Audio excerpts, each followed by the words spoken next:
할렐루야. 하나님 우리를 예배자로 부르셨습니다.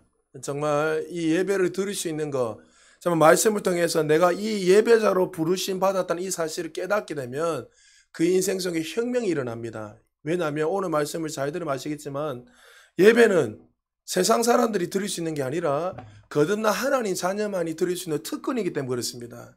그래서 저와 여러분들이 이 자리에 하나님 초청하여 주시고 우리를 예배자로 세워주신 것이 얼마나 귀하고 큰 특권인 것을 기억하고 늘 삶 속에서 자부심을 가지고 당당하게 사시길 지금 축복합니다. 오늘 지난 주에 이어서 예배자여 삶의 예배자로 살아가라 라는 제목을 가지고 말씀을 전가하겠습니다. 여러분들 혹시 무슨 요일을 가장 좋아하십니까? 통계에 의하면 최근 설문조사에 보니까 85% 이상이 금요일, 토요일, 주일, 일요일을 가장 선호한다 이야기했습니다. 금요일이 42%고 또 토요일이 30%고 또 주일, 일요일이 13%를 좋아하고 월요일은 가장 싫어하는 요일 4%였습니다. 여러분들은 어떤 요일을 좋아하는지 모르겠어요. 저도 하나님을 만나고 난 후에 가장 좋았던 날이 뭐냐면 주일이었습니다. 주일만 되면 그러니까 모든 시간이 다 좋았지만 특별히 주일, 수요일, 금요일 하여튼 예배드리는 그 공적 예배드리는 날마다 설레고 기다려서 항상 제일 앞자리에 앉아서 비가 오나 눈이 오나 바람이 부느나 무조건 제일 앞에 앉아서 조는 한이 있어도 늘 그 자리에 그때는 율법적으로 드렸다 하더라도 여전히 그 자리가 너무나 좋고 몇 시간이 기다려지고 특별히 주일날에는 아침부터 저녁까지 하나님 앞에서 공적인 예배 드리는 것이 너무나 좋아서 사람들은 지치고 쓰러지는지 모르지만 새벽부터 시작해서 집에 마치며 평신대에도 불구하고 11시, 12시 돼서 들어갔어요. 그러니까 교회에서 새벽부터 시작해서 맡은 게 그 교회도 한 500명 정도 되는데 작은 교회는 아니었지만 한 10가지씩 이렇게 맡았어요. 하여튼 별의별 걸 다 맡았어요. 그래도 너무나 좋은 거예요. 왜 좋냐면 하나님 앞에 예배하는 게 너무나 좋았어요. 사람들에게 보이기 위해서 드린 예배든 어떻든 간에 하여튼 주일날에 주님 앞에 예배 드린 것이 너무 좋았어요. 그런데 주님을 더 깊이 만나고 말씀을 통해서 깨닫고 나서 한 가지 내가 좀 더 성숙해지니까 한 가지 깨달은 게 있었습니다. 하나님께서 정말 원하시는 예배는 우리가 공적인 드리는 예배도 중요하지만 정말 원하시는 예배는 이 말씀을 듣고 난 후에 삶으로 살아가는 월요일부터 시작하는 이 예배가 더 중요하다는 것을 깨닫게 되었습니다.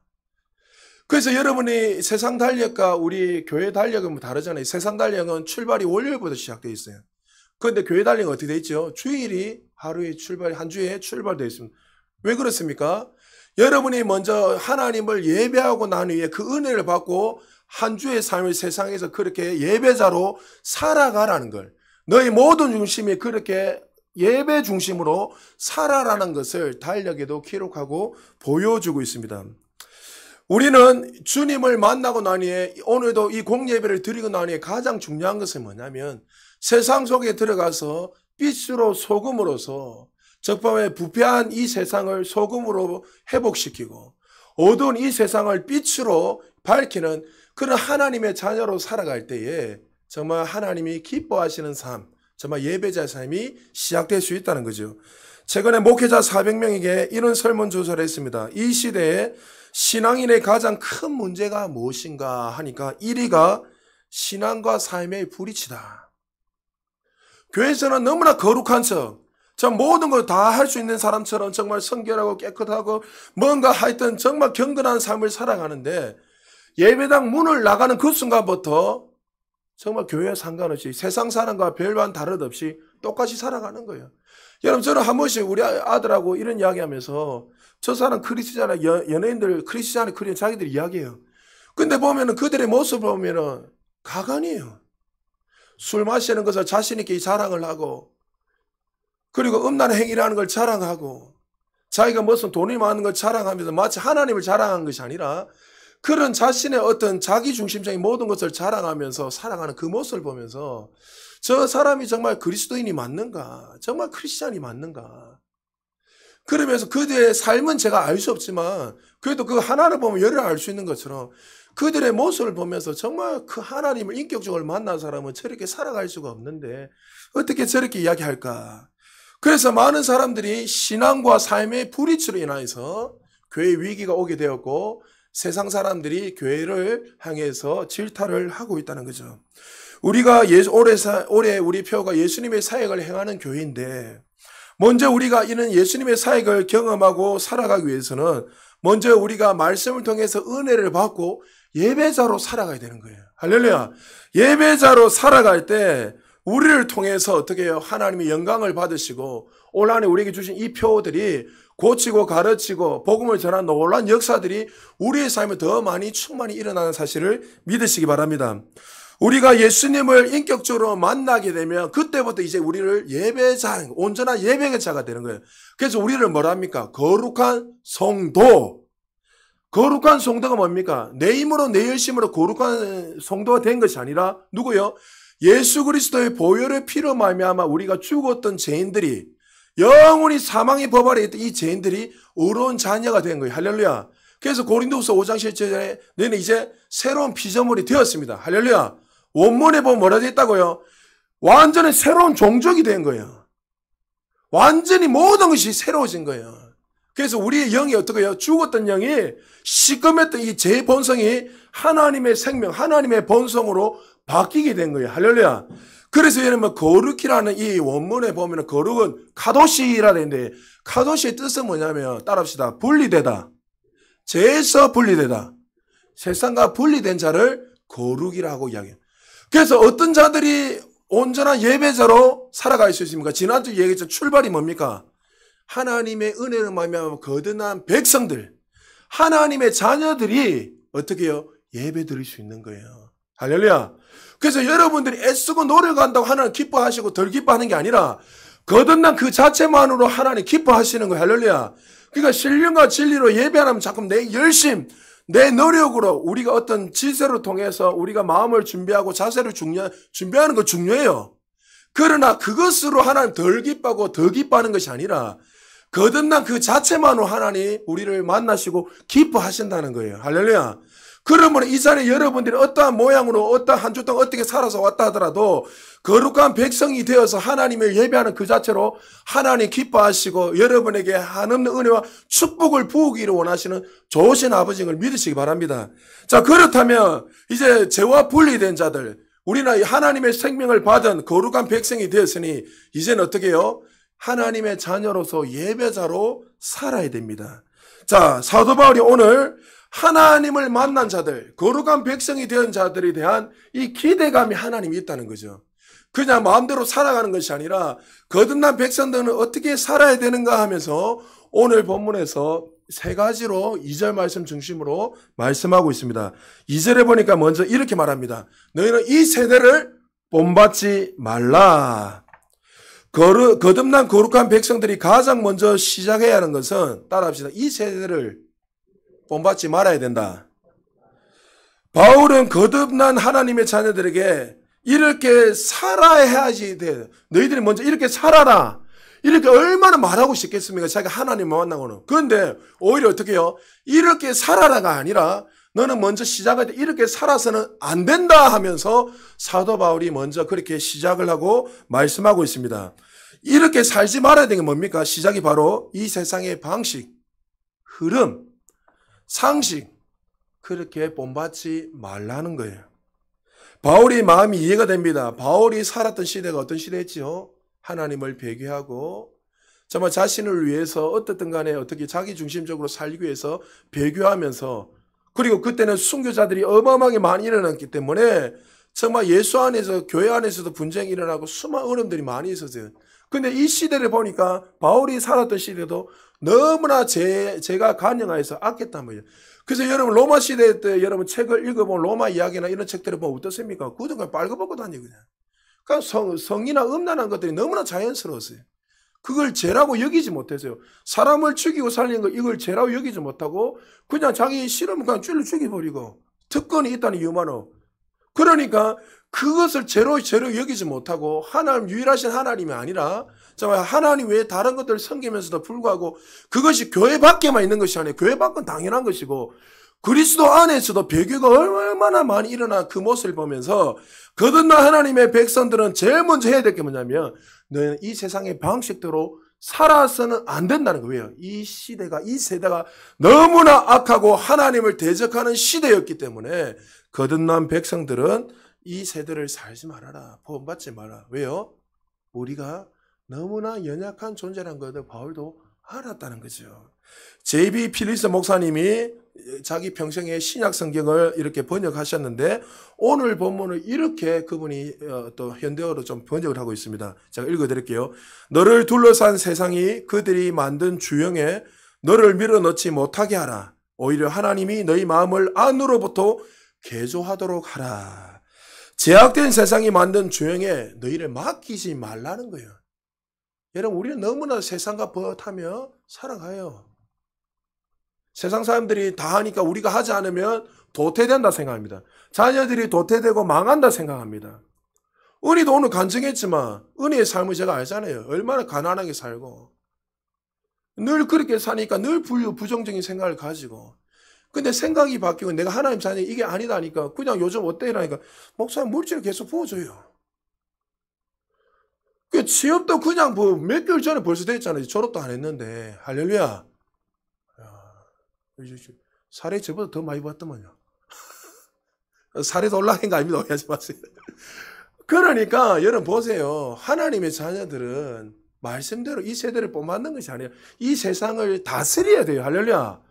본받는 게 아니라 다스려야 그 주영 안에 그 폼 안에 내를 집어넣어가지고 이끌려가는 인생이 아니라 이 세상을 변화시키는 자들이 돼야 되는 거예요. 하나님 우리를 그렇게 부르셨는데 어떻게 해요? 자꾸만 이끌려가요. 세상. 그러면 어떻게 해요? 육신의 생각은 사망이 오는 거예요. 언젠가는 오겠지가 아니라 그렇게 살아가면 사망이에요, 사망. 그러니까 그렇게 살아가는 사람들이 보면 어떻게 해요? 늘 불안한 거예요. 두려움이 오고 미래에 대한 걱정이 되고.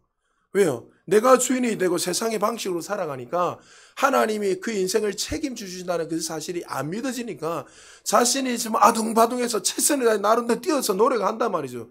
근데 노력을 해도 됩니까? 자기가 아는 이상은 돌파가 아니라거든요. 그러니까 거기에서 주저앉고 쓰러지는 거예요. 여러분 연예인들 보십시오. 최근에 BTS 뷰입니까? 뭐 하여튼 그 친구가 어저께 제가 잠시 그 간증은 아니죠. 그 친구도 공황장애에 걸려가지고 그 세계적인 BTS를 버금가는 그 BTS 춤 한번 추면 다 난리 나는 BTS. 어른들 BTS 몰라요? 뭐 하여튼 뭐지 하여튼. 그런데 그 친구가 공황장애가 와가지고 약을 먹고 잠을 못 잤다. 내가 이렇게 사랑받는 게 맞는가? 공허해지더란 거죠. 오랜 시간 동안. 그러니까 우리가 볼 때는 성공자고 우리가 볼 때는 우와 돈 많이 버니까 뭐 몇백억씩 있고 뭐 이런 우와 하는데 아니다는 거죠. 세상의 주용에 빠져서 그 세상의 방식으로 걸어가는 그 뒤에는 반드시 사망의 길이고 생명의 길이 아니라 죽음의 길이라는 거죠. 그래서 바울은 이 사실을 너무나 잘 알았기 때문에 세번역에서도 여러분은 이 시대의 풍조를 본받지 말라. 이 시대가 추구한 흐름, 길을 따라가는 사람들은 망할 수밖에 없다고 사도 바울은 더 좋은 이야기를 실컷 하고 싶었지만 시작할 때부터 벌써 이렇게 살아서는 안 된다. 왜요? 이제 거듭난 백성들은 세상의 방식으로 살아가서는 안 된다는 거예요. 생명의 시, 하나님의 생명이 떨어졌으니 하나님의 자녀다운 삶을 살아야 된다는 거예요.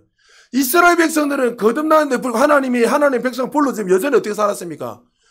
애굽의 방식으로 여전히 그것을 흠모하고 살았습니다. 그 1세대 사람들 어떻게 됐죠?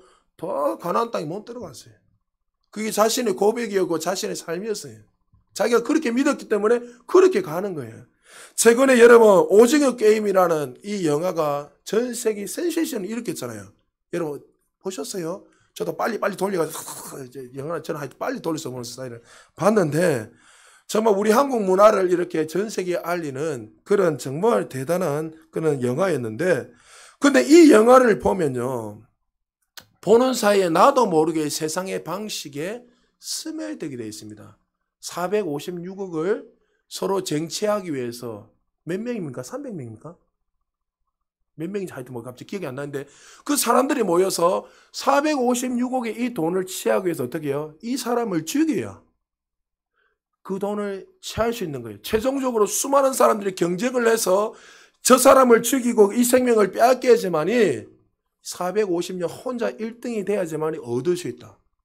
우리는 그냥 아무 생각 없이 보지만 이 세상의 철학과 방식이 지금 그렇다는 것을 보여주는 거예요.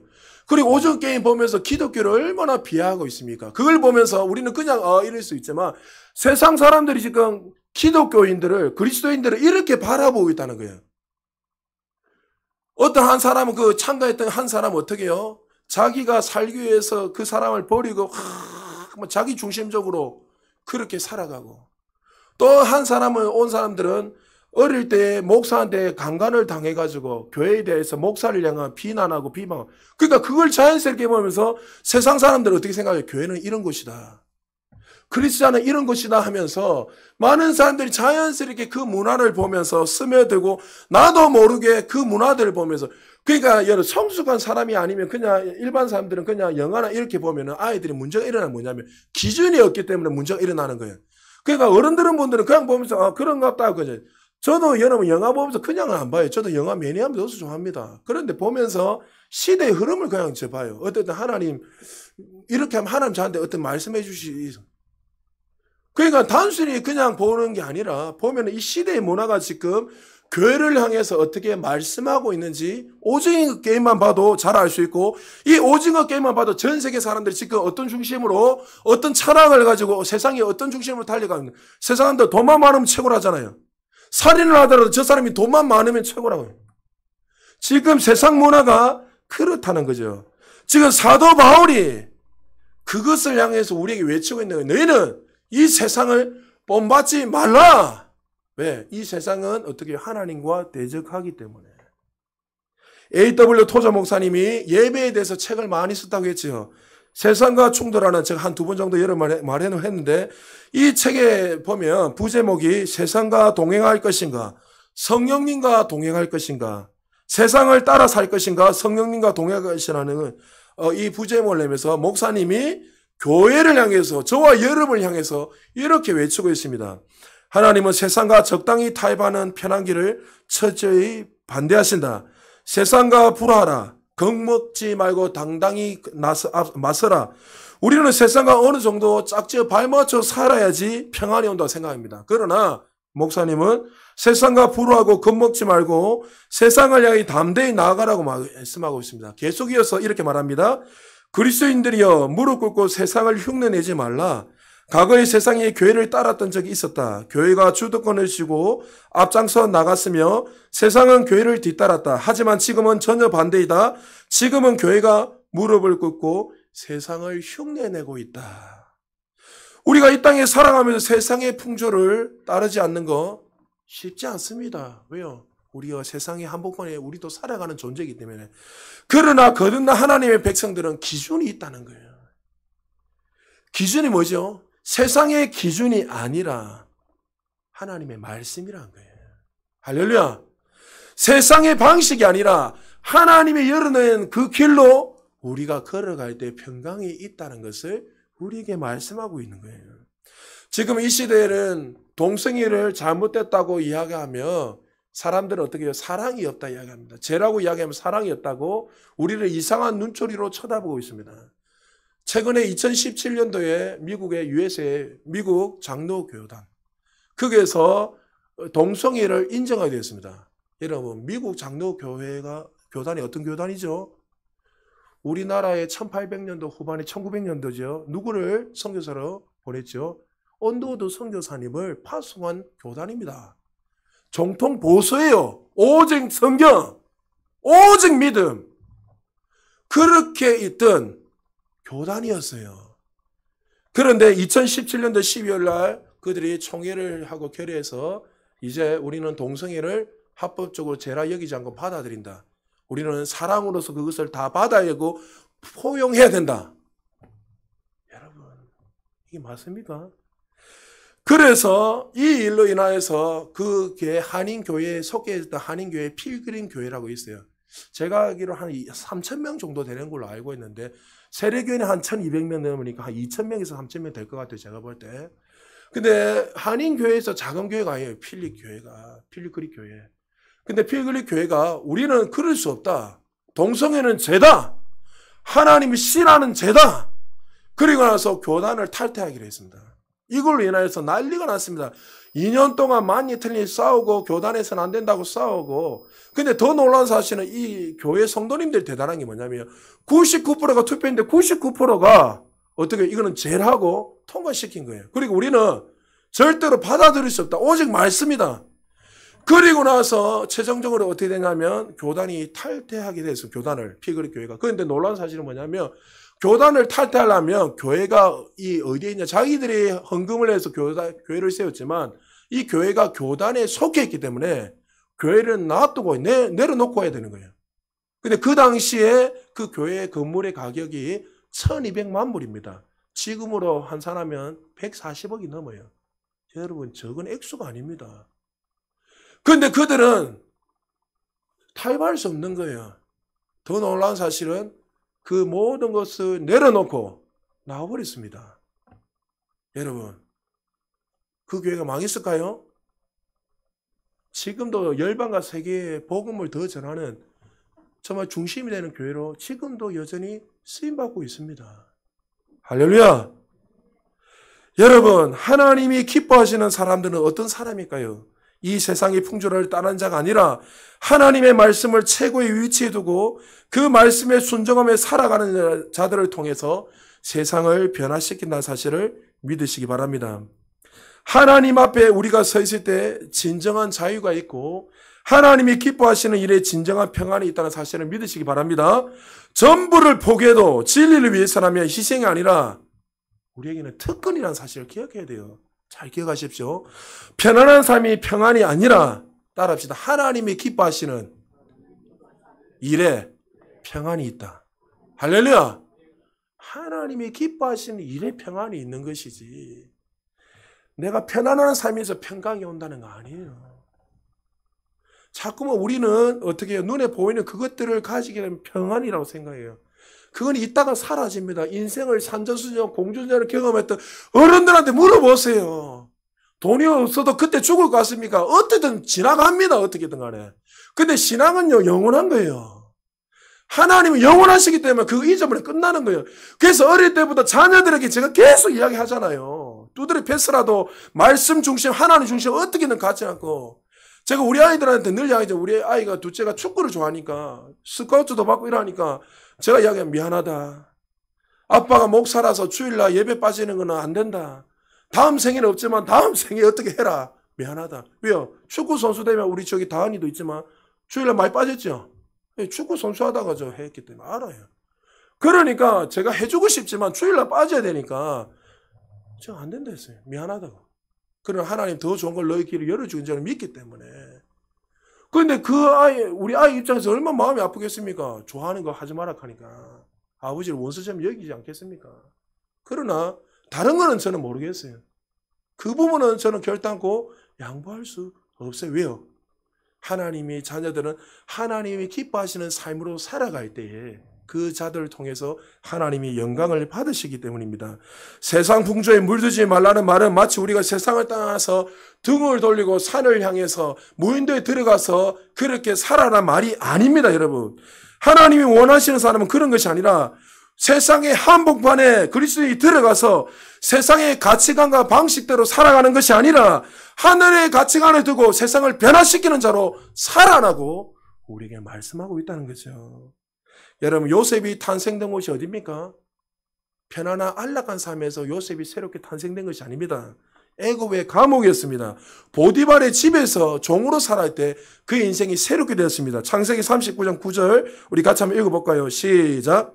이 집에는 나보다 큰 이가 없으며 주인이 아무것도 내게 금하지 아니하였어도 금한 것은 당신뿐이니 당신은 그의 아내임이라. 그런즉 내가 어찌 이 큰 악을 행하여 하나님께 죄를 지으리까. 요셉이 여러분 종으로 팔려갔습니다. 그리고 나서 그가 그래도 종으로서 최고 위치에 올라갔단 말이죠. 모든 집을 관리하는 장땡이에 된 걸 쉽게 말해서. 그런데 보디발의 아내가 유혹을 하는 거예요. 여러분 그 당시에 종은 마음대로 노예이기 때문에 주인이 마음대로 부릴 수 있어요. 그래서 어떻게 해요? 니 나하고 한번 동침하자. 한번 잠자자. 주인이 계속 여자가 이야기하는 거예요. 여러분 만약에 세상과 타협했다면 그 풍조에 따라 그 시대를 따랐다면 요셉은 어떻게 해요? 더 편안한 삶을 위해서 잠자리 잘 수 있어요. 그게 인간이 그 어떤 연약함 아니겠어요? 왜? 자기 죽음 앞에서는 타협할 수 있잖아요. 주인의 말을 안 들으면 죽는데. 맞잖아요, 여러분. 아닙니까? 제만 그랬습니까? 예, 제만 믿음이 좀 그런가 보네요. 그런데 여러분, 요셉의 고백이 뭐라고요? 내가 어떻게 하나님 앞에 죄를 지을 수 있습니까? 그걸 인하여서 그는 어떻게 됐죠? 감옥에 들어갔어요. 그 감옥이 어떤 감옥이죠? 죽음을 전제한 감옥이었어요. 그럼 하나님 어떻게 하셨습니까? 요셉을 최고 높은 위치에 총리로 쓰임받게 하는, 바로가 왕이었지만 실제적인 주인이 요셉이었어요. 할렐루야. 느헤미야가 탄생된 곳이 어디입니까? 페르시아의 술 맡은 간원이었습니다. 다니엘이 탄생된 곳이 어디입니까? 바벨론의 감옥이었습니다. 이들의 공통점이 무엇입니까? 그 당시 세상 풍조에 절만하면 안락한 삶을 살 수 있었지만, 그들은 편안한 삶을 살 수 있었지만 그렇게 하지 않았다는 거죠. 세상 방식을 따르지 않고 세상과 불화하고 당당하게 서서 하나님의 자녀답게 믿음으로 살았을 때 하나님이 그들을 통해서 영광 받으셨다는 거죠.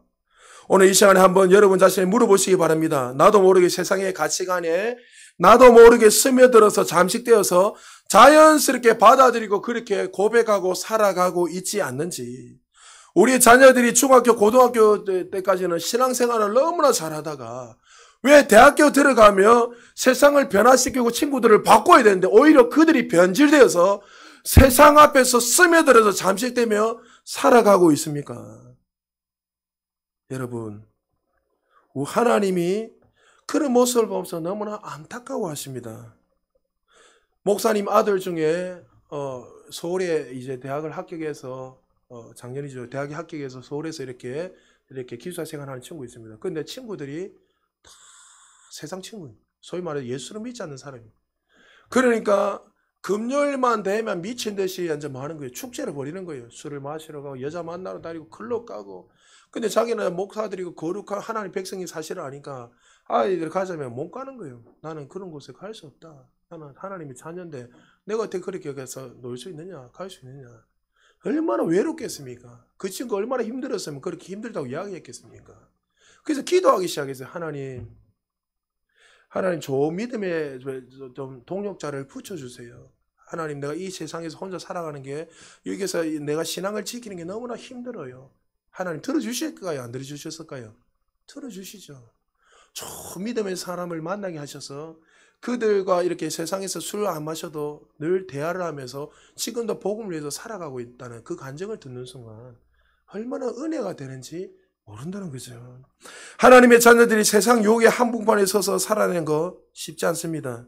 하나님도 이 사실을 너무도 잘 아십니다. 그러나 하나님을 따라가는 사람들에게는 하늘의 길이 있고 거듭난 백성들의 삶의 방식, 말씀이 있다는 사실을 믿으시기 바랍니다.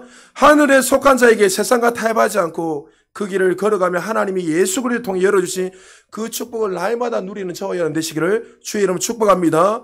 요 말씀을 준비하면서 요수아가 죽기 전에 이런 유언을 한 것이 아직도 제가 기억이 나서 여러분에게 말하고 있습니다. 요수아가 이제 이스라엘 백성들의 그렇게 죄를 지고 끊임없이 범죄하는 가나안 땅에 들어가면 여전히 범죄하는 그 모습을 보면서 세상의 방식으로 살아가는 그들에게 그가 죽기 전에 이렇게 이야기하는 거예요. 오직 나와 내 집은 여호와만 섬기겠다. 할렐루야. 이런 고백이 저와 여러분 일어나기 주님 축복합니다. 우리 자녀들, 우리 모든 성도님들이 오직 나는 하나님만 섬기겠습니다. 이런 자들을 통해서 하나님이 영광을 받으십니다. 그리고 거듭난 백성들은 이제 이 세상 풍조를 따르지 말고 그러면 어떻게 시작해야 되는가? 따릅시다. 마음을 새롭게 하여 변화를 받아야 된다. 이때 변화를 받다는 단어는 굉장히 중요한 단어인데 메타모포라 되어 있는데 이 단어는 어떠냐? 예수님께서 변화산에서 영광의 강체를 변모되었을 때 천국의 삶으로 변모되었을 때 나타나는 그 변화를 말씀하고 있습니다. 예수님의 그 천국을 경험했던 것을 그때 완전히 새롭게 변모된 것처럼 너희도 거듭날 때 어떻게 했다고요? 그런 존재가 되었다는 거예요. 그러니까 우리는 지금 육신을 입고 있으니까 나는 지금 뭐 표가 안 나지 이렇게 따지지만 여러분들이 어떻게 해요? 예수님 내 구세주를 믿는 그 순간부터 내가 그렇게 실제로 어떻게 해요? 천국이 임하고 그렇게 변화되었다는 거예요. 할렐루야. 그래서 바울이 이 변화된, 이 변모됐다는 것을 또 어느 구절에서 사용하고 있냐면 고린도후서 3장 18절에 보니까 이렇게 말하고 있습니다. 같이 한번 읽어볼까요? 시작.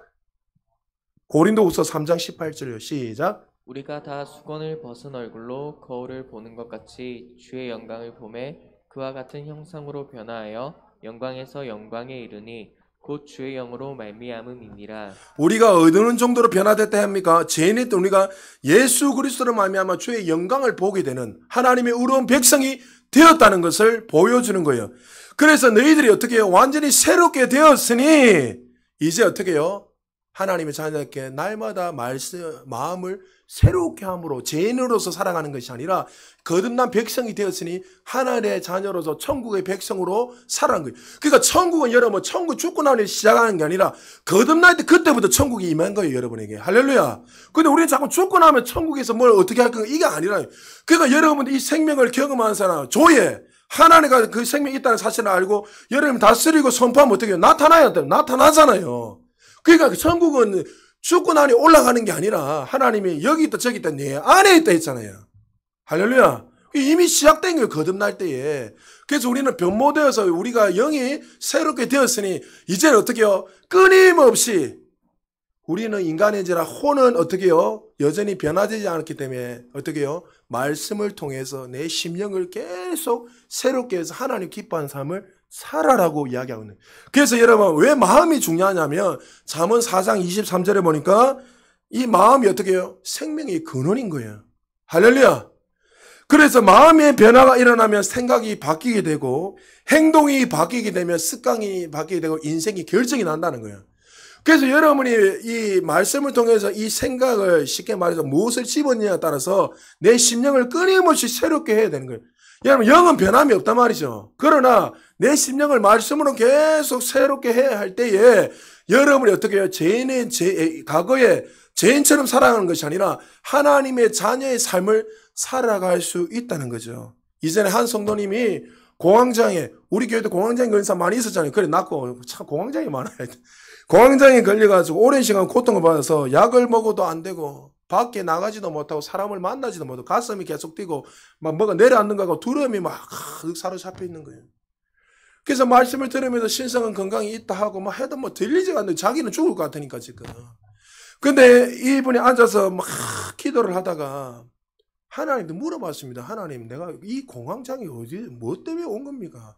왜 그렇습니까? 근데 하나님이 그 성도에 이렇게 깨닫게 해주시는 거예요. 네가 너무나도 세상에 향한 미련이 너무나 많이 있다는 거예요. 내가 죽으면 이 세상에 이 많이 있는 거 이걸 아까워서 어떡하나 이런 미련이 있더란 거예요. 그래서 내가 하나님을 믿지만 여전히 이 세상을 향한 미련. 여러분 오늘 주님 부르시면 올라가야지. 할렐루야. 봐요. 아멘 안 한 분이 있잖아요. 봐요. 왜요? 내가 좀 더 살다가 가야 된다 이 생각. 여러분 죽으라 이 이야기가 하는 게 아니란 말이죠. 근데 자기가 그것을 깨닫는 순간에 하나님 앞에서 이제 결단한 거. 하나님 내 인생을 책임져 주시구나.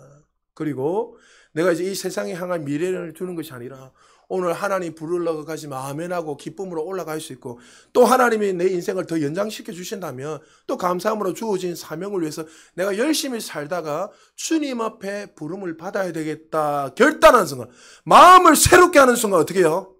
공황장애 싹 사라져 버렸어요. 할렐루야. 그러니까 말씀을 통해서 내 심령을 계속 새롭게 바꾸는 거예요. 여러분 그래서 마음을 변화가 어떻게 일어날 수 있는가 딱 두 가지입니다. 어떻게 구체적으로 마음을 변화시킬 수 있는가. 제일 중요한 게 아까 서대말 첫 번째 뭐예요? 우리 하나님 말씀을 통해서 끊임없이 훈련해야 되는 거예요. 그래서 어떤 상황이 있을 때는 항상 말씀을 통해서 어떻게 말씀하는가. 금방 아까 고린도후서 3장 18절에 그 원리 이야기했잖아요. 우리의 변화된 모습을 어떻게 볼 수 있죠? 말씀을 통해서 내가 누군지 알 수 있는 거예요. 여러분 늘 말했지만 여러분의 얼굴을 볼 수 있어요? 못 봐요? 거울 외에는 못 보잖아요. 여러분 스스로 내 얼굴 볼 수 있어요? 거듭난 하나님의 거듭난 영, 거듭난 사람들은 무엇을 통해 볼 수 있죠? 내 자신을 말씀의 거울을 통해서 볼 수 있는 거예요. 그럼 여러분들 말씀을 통해서 계속 내 자신을 새롭게 변화시켜서 그것을 통해서 내가 누구인지 무엇을 가지고 있는지 그 예수님의 그 그리스도 안에서 나에게 주신 축복들이 무엇인지 날마다 그걸 통해서 어떻게 해요? 말씀을 최고에 치두고 변화시키는 거예요. 자, 그런데 여러분 내가 이렇게 내 열심으로 훈련만 한다고 됩니까? 더 중요한 하나가 있죠. 뭡니까? 하나님의 전적인 은혜가 부어져야 되는 거예요. 할렐루야. 제자들이 여러분 3년 6개월 동안 예수님을 쫓았습니다. 여러분 제자들의 그 헌신 대단한 거 아닙니까? 왜요? 자기 자식들 부모조차 집을 다 버리고 예수님을 쫓았어요. 생명을 걸고 쫓았어요. 근데 그들이 그렇게 쫓으면서 헌신을 하고 자신이 열심히 노력했지만 되던가요? 예수님 십자가 못 박고 다 도망갔습니다. 그들이 어떻게 혁명이나 변화를 했죠? 마가다라방에 주의 성령이 임할 때에 급하고 강한 바람이 불어서 그들에게 주의 성령이 내주하시고 그들을 지배할 때에 은혜가 부어질 때에 히브리서 11장 38절에 세상이 감당치 못하는 자들이 되었도다. 할렐루야. 그러니까 우리가 해야 될 것은 뭐예요? 하나님 말씀을 통해서 계속 내 자신을 기준을 두고 바꿔가야 돼. 계속. 이거는 내가 해야 되는 거야. 할렐루야. 여러분 삶 속에 과거에 여러 가지 많은 생각들이 너무 많이 있기 때문에 계속 그걸 통해 말씀 통해 바꿔야 돼. 잘못된 것들을 수정시켜야 돼요. 그리고 더 중요한 건 뭐예요? 하나님의 은혜가 보여. 그래서 은혜의 자리가 중요하다는 거예요. 은혜가 말씀과 기도로 거룩해짐이라 성례를 통해서 우리가 그렇게 살아갈 수 있다고 하나님 우리에게 말씀하셨습니다. 이런 자들을 통해서 어떻게 해요? 사도행전 2장 47절에 이렇게 말씀하고 있습니다. 같이 한번 읽어볼까요? 시작. 하나님을 찬미하며 또 온 백성에게 칭송을 받으니 주께서 구원받는 사람을 날마다 더하게 하시니라. 보십시오. 성령의 지배를 받고 정말 날마다 마음이 새로워졌던 이 제자들이 어떻게 해요? 그 당시에 내가 그리스도인이라고 이야기하면 순교를 당한 시대였습니다. 핍박받는 시대였습니다. 근데 그들이 성령의 은혜를 받고 지배를 받으면서 살아가게 되니까 어떻게 됩니까? 모든 백성들이 그들을 칭송하게 되었다는 거죠. 하나님이 영광을 받게 되었다는 겁니다. 할렐루야. 그러니까 우리가 날마다 이렇게 새롭게 우리가 세상에 들어가서 그렇게 살아가면 세상 사람들 우리를 어떻게 해요? 가볍게 여기지 않습니다. 세상의 중심이 돈 있는 사람 중심으로 돌아가는 게 아니라 따릅시다. 은혜 받은 자 중심으로. 할렐루야. 저와 여러분을 통해서 세상이 변화되고 중심이 된다는 거예요. 그러므로 저와 여러분들 언제까지 이 변화된 마음으로 살아야 되는가? 빌립보서 2장 5절에 보니까 그리스도 예수의 마음까지. 예수님이 성령 충만한 삶 사시죠. 그게 뭡니까? 100% 말씀 순종하며 살았다는 거예요. 우리가 성숙에서 성구숙으로 영광이 더 큰 영광을 날마다 올라가기 위해서는 어떻게 해요? 그리스도께서 그렇게 사셨던 것처럼 우리도 날마다 말씀하며 내 자신을 양보하고 그렇게 계속 마음을 새롭게 해서 정말 살아가게 되면 우리를 통해서 하나님 영광을 받으시고 또 하나님 말씀하시는 그 축복들이 우리의 삶에 날마다 흘러넘치는 사실을 믿으시기 바랍니다. 그리고 마지막으로요. 하나님의 뜻을 분별하여서 살아야 된다. 바울이 두 가지를 먼저 언급했죠. 예배자들은 세상 풍조를 따르지 말고 말씀을 통해서 날마다 새롭게 함으로 변화된 삶을 살아라. 그런 변화된 삶은 무엇인가? 하나님이 기뻐하시는 뜻, 하나님이 선하시고 온전한 뜻이 무엇인지 날마다 분별하여서 하나님이 기뻐하는 삶으로 살아야 된다는 것을 말씀하고 있다는 거예요. 자, 우리는 이 말씀 앞에서 내 자신을 한번 돌아보십시오. 항상 내 중심 아닙니까? 거듭난데 저도 마찬가지예요. 어떤 가 때문에 항상 내 중심으로 살 때가 얼마나 많은지. 자기 중심적이고 자기가 하면서 하나님의 생각은 제일 뒤에 있고 하나님이 기뻐하는 삶이 아니라. 그러니까 얘는 분별이 내가 영분별을 주세요 이거보다도 제일 간단한 게 있잖아요. 어떻게요? 말씀을 통해서 쉽게 말해서 내가 어떤 걸 선택해서 이거 하나님 기뻐하실까? 안 기뻐하실까? 이걸로 하면 분별이 그냥 일어나잖아요. 자, 술 마시는 거 하나님 담배구나.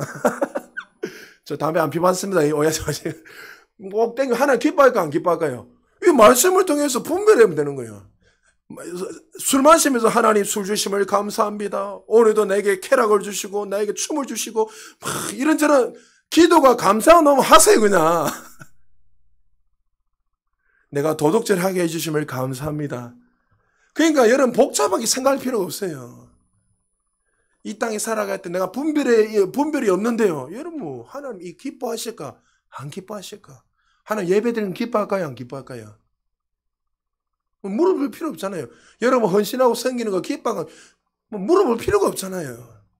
그것을 통해서 모든 것을 분별하면 되는 거예요. 거듭난 하나님의 백성들은 이제 구원받았으니 내 뜻대로 내가 원하는 대로 살아가는 인생이 아니라 세상이 원하는 윤리적으로 인정받고 칭찬받으며 살아가는 인생이 아니라 내 개인의 목적을 성취하기 위해서 살아가는 인생이 아니라 삶의 예배자로, 다시 말해서 하나님의 뜻 가운데 하나님이 기뻐하시고 온전한 뜻이 무엇인지 분별해서 하나님의 영광 위해서 살아가는 것이 우리 그리스도인들의 목적이고 삶의 일이고 예배자라는 것을 믿으시기 바랍니다. 그러니까 여러분의 모든 포커스, 물질, 시간, 자녀들 모든 인생이 예배에 집중해요. 여러분들이 헌금 드리는 것도 전도하는 것도 뭐예요? 하나님 우리를 예배자를 부르신 거예요. 그냥 교회 막 잘 먹고 잘 사고 막 사람들에게 자랑하고 이것이 아니라 최종적인 뭐예요? 나를 통해서 이 생명의 복음이 증거되는 거. 이게 하나님이 가장 기뻐하는 거잖아요. 그래서 여러분 이 설을 맞이해서 여러분 늘 말씀드리지만 아직 예수 믿지 않는 자녀들이 있다. 부모님이 있다. 가서 복음 전하세요. 할렐루야.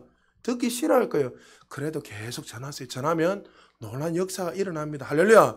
여러분들이 내가 전했는데 왜 아무 역사가 없었고 여러분들이 어떻게 그 사람 구원할 수 있습니까? 여러분 바울하고 아볼로는 어떻게 해요? 심고 자기가 열매 맺게 하시는 분 누구예요? 하나님이 있어요. 할렐루야. 우리는 어떻게 심으면 돼요? 그냥 우리는 복음만 전하면 나머지는 하나님이 하시는 거 듣든지 안 듣든지. 그러니까 그 부분의 결과물을 가지고 좌절하지 마시고 여러분은 올해 설에 가셔서 내가 만약 예수 그리스도를 전하면서 혹시 아픈 분이 있다. 엄마 내가 기도해 줄게. 한번 기도해 주세요. 할렐루야. 기도하세요. 내가 기도해 드릴게. 예수 이름으로 명하노니 막 애쓰고 하지 마시고 예수 이름으로 명하노니 하면서 귀는 열릴지어다. 귀가 열려요. 할렐루야. 안지명이 일어날지어다. 할렐루야. 일어나요. 그게 복음이에요. 왜? 내 안에 생명이 있기 때문에. 코로나 팬데믹이 지나면서 그리스도인들이 어떤 성경 구절을 가장 많이 검색했는가 유튜브를 조사해봤습니다. 그래서 코로나 초창기에 2년 전에는 이런 구절이 가장 많이 검색됐습니다. 우리 같이 한번 읽어볼까요? 시작. 이사야 41장 10절로 시작. 두려워하지 말라. 내가 너와 함께함이라. 놀라지 말라. 나는 내 하나님이 됨이라.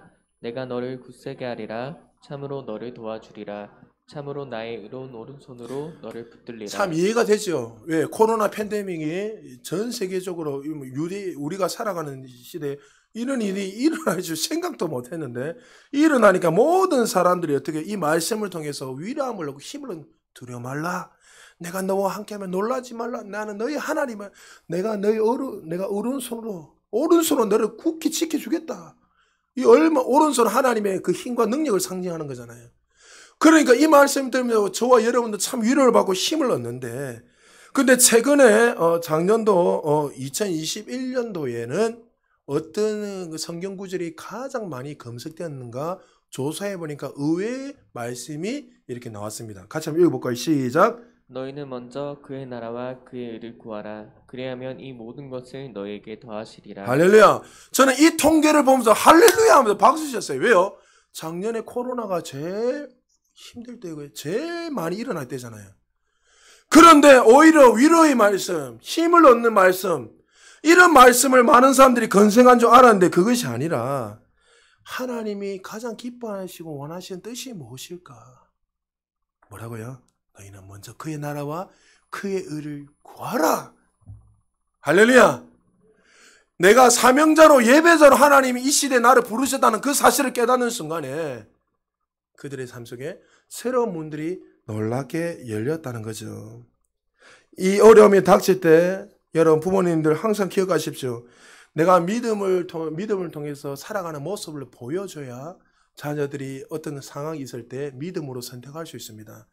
이 어려운 가운데 우리 자녀들도 마찬가지입니다. 이 어려울 때에 여러분들이 믿음으로 살아가게 될 때에 여러분의 친구들이 나중에 여러분들을 보면서 하나님을 기뻐하고 하나님께 영광 돌리는 그런 자들이 될 수 있단 말이죠. 하나님이 기뻐하시는 뜻대로 살아가려면 하나님의 뜻을 분별하는 것이 필요한데 이 분별은 도키마조인데 이것은 순금, 정금 마치 불순물을 도가니에 넣어가지고 정제해서 깨끗한 순수한 금이 나오는 것처럼 너희들이 말씀을 통해서 끊임없이 어떻게 해요? 그것을 분별해라는 거예요. 말씀대로 살아가다 보면 나도 모르게 어떻게 보면은 어떤 문제들이 일어날 수 있다고 여러분 일어나지. 나 순종인데 왜 이런 일이 일어나지? 이를 의심할 수 있다면. 그러나 진리는 변함이 없기 때문에 계속 말씀대로 순종하게 걸어나가면 어떻게 해요? 불순물이 제거되고 하나님이 말씀하는 그 말씀대로 확장이 일어나고 나타난다는 게 반드시. 여러분 바울이 지금 그렇게 고백했잖아요. 바울은 더 피부하다. 왜요? 그가 하나님의 뜻을 분별하지 못했을 때 어떻게 해요? 사람을 죽이고 예수 믿는 사람을 죽였어요. 교회를 핍박했습니다.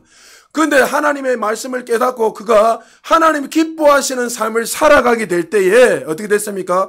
그를 통해서 하나님이 영광을 받으셨습니다.